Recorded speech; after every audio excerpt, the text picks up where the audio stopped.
இலங்கை பாதாள உலக குழு தலைவர் சஞ்சீவ குமார சமரத்னேவின் கொலையுடன் தொடர்புடைய முக்கிய சந்தேக நபரான இசாரா செவந்தி நேபாளத்தில் மறைந்திருப்பது கண்டுபிடிக்கப்பட்டது.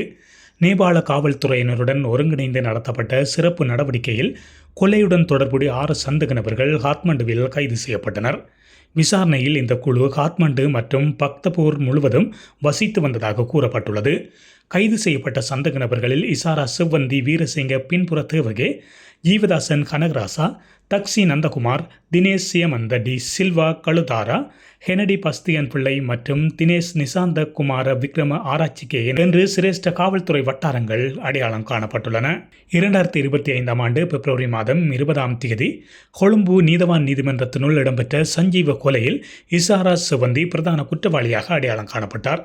குற்றச் செயல்களுக்காக தேடப்படும் நபர்களை கண்காணிக்க இன்டர்போல் உறுப்பு நாடுகளுக்கு இலங்கை அழைப்பு விடுத்திருந்தது. மேலும் குறித்த விசாரணையில் தகவல்களை வழங்க அந்த நாட்டில் உள்ள இலங்கை உயர் ஸ்தானிகர் ஆலயமும் தீவிரம் காட்டியுள்ளதாக கூறப்படுகின்றது. இந்த நடவடிக்கையை நேபாளத்தின் நாக்சலில் அமைந்துள்ள இன்டர்போல் தேசிய மத்திய பணியகத்தின் குழு மேற்கொண்டதாக தெரிவிக்கப்பட்டுள்ளது. இந்த 6 சந்தேக நபர்களும் மலேசியா மற்றும் துபாயில் இருந்து போதைப்பொருள் கடத்தல் மற்றும் ஒழுங்கமைக்கப்பட்ட குற்றங்களில் ஈடுபட்ட ஹெகல் பத்ர பத்மே தலைமையிலான இலங்கை பாதாள உலக கும்பலை சேர்ந்தவர்கள் என்பதனை போலீசார் உறுதிப்படுத்தியுள்ளனர். அவர்களுக்கு எதிராக இன்டர்போல் சிவப்பு அறிவிப்புகளை பிறப்பித்திருந்தது. ஆகஸ்ட் 25 அன்று இந்தோனேசியாவில் பத்மே கைது செய்யப்பட்டார். சஞ்சீவவின் கொலைக்கு பத்மே மூளையாக செயற்பட்டமை விசாரணைகளில் தெரிய வந்தது. கொலை நடந்த நேரத்தில் முக்கிய சந்தேகநபரான செவ்வந்தி நேபாளத்தின் பக்தபூரில் ஒரு அறையை வாடகைக்கு எடுத்து தான் ஒரு இந்திய குடிமகள் என்று வீட்டு உரிமையாளரிடம் கூறிக்கொண்டதாக புலனாய்வாளர்கள் கண்டறிந்துள்ளனர். அவர் இந்தியாவின் பெங்களூரை சேர்ந்தவர் என்று தெரிவித்ததுடன் சுமார் ஒரு மாதமாக பக்தபூரில் தங்கியிருந்ததாகவும் பெரும்பாலும் புறப்பட்ட அறைக்குள் நீண்ட காலமாக தங்கியிருந்ததாகவும் கூறியதாக நேபாளத்தில் முன்னெடுக்கப்பட்ட விசாரணைகளில் அந்த நாட்டு ஊடகம் ஒன்று செய்தி வெளியிட்டுள்ளது. இந்த நிலையில் சஞ்சீவ கொலையில் துப்பாக்கிச்சூடு நடத்திய டில்சான் பியுமாங்க சம்பவம் நடந்த அன்றே காவல்துறையினரால் கைது செய்யப்பட்டார். நீதிமன்ற சிசிடிவி காட்சிகளில் செவ்வந்தி ஒரு சட்டத்தரணியாக மாறுவேடமிட்டு நீதிமன்றத்தினுள் நுழைந்து ஒரு புத்தகத்திற்குள் மறைத்து துப்பாக்கியை நீதிமன்றத்துள் கடத்தி சென்றது விசாரணைகளில் தெரியவந்துள்ளது. தனது அடையாளம் தெரிய வந்ததன் பிறகு செவ்வந்தி கடல் வழியாக இந்தியாவிற்கு தப்பிச் சென்றதாக உறுதிப்படுத்தப்படாத தகவல்கள் தெரிவித்தன. இந்த நிலையில் அவர் தப்பிக்க சுமார் 6.5 மில்லியன் ரூபாய் செலவிட்டதாகவும் சுமார் 2 வாரங்கள் இந்தியாவில் தங்கியிருந்து பின்னர் காத்மண்டுவை தரை வழியாக அடைந்ததாகவும் நேபாளத்தில் மேற்கொள்ளப்பட்ட விசாரணையில் தெரியவந்துள்ளது.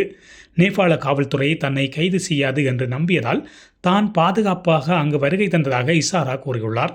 இலங்கை காவல்துறை மற்றும் காத்மண்டுவில் உள்ள தூதரகத்தின் உளவுத்துறை தகவல்களை தொடர்ந்து நேபாள காவல்துறையினர் ஒரு நடவடிக்கையை இதற்காக தொடங்கியிருந்தனர். மற்றொரு சந்தேக நபரான JK5 என்று அழைக்கப்படும் ஹெனடி பஸ்தியன் பிள்ளை தாமலில் உள்ள ஒரு சொகுசு விடுதியில் வைத்து கைது செய்யப்பட்டார். JK முக்கிய கும்பல் தலைவருடன் தொடர்பில் இருந்தார் என்றும் அவர் வழங்கிய தகவல்களை பயன்படுத்தி தாங்கள் செவ்வந்தியை கைது செய்ததாகவும் அந்த நாட்டு காவல்துறையினர் தெரிவித்துள்ளனர். மேலும் ஜீவதாசன் கனகராசா மற்றும் தக்சி நந்தகுமார் ஆகியோர் அந்த நாட்டில் மித்ராபாக் பேருந்து நிலையம் அருகில் கைது செய்யப்பட்டுள்ளதாக கூறப்பட்டுள்ளது. கைது செய்யப்பட்ட சந்தேக நபர்களில் 2 கடவுச்சீட்டை வைத்திருந்ததாகவும் அவர்கள் விமானம் மூலம் நேபாளத்தினுள் நுழைந்திருக்கலாம் என்றும் மீதமுள்ள 4 அடையாள ஆவணங்கள் எதுவும் இல்லை என்றும் அவர்கள் கடல் மார்க்கமாக இந்தியா வழியாக நுழைந்து பின்னர் தரை வழியாக நேபாளத்தினுள் நுழைந்திருக்கலாம் என்றும் அந்த நாட்டு காவல்துறை வட்டாரங்கள் கூறியுள்ளன. அவர்கள் நேபாளத்தில் எந்த குற்றமும் செய்யவில்லை என்பதனால் அந்த நாட்டின் குடியுறவுத்துறையின் ஆதரவுடன் விசாரணை நகர்வுகள் முன்னெடுக்கப்பட்டுள்ளன. 6 சந்தேக நபர்களையும் நாடு கடத்துவதற்கான ஏற்பாடுகள் நடந்த சந்தர்ப்பத்தில் அவர்கள் ஏற்கனவே நேபாள சட்டத்தின் கீழ் தேவையான அபராதங்களை செலுத்தியுள்ளதாக தெரிவிக்கப்பட்டுள்ளது.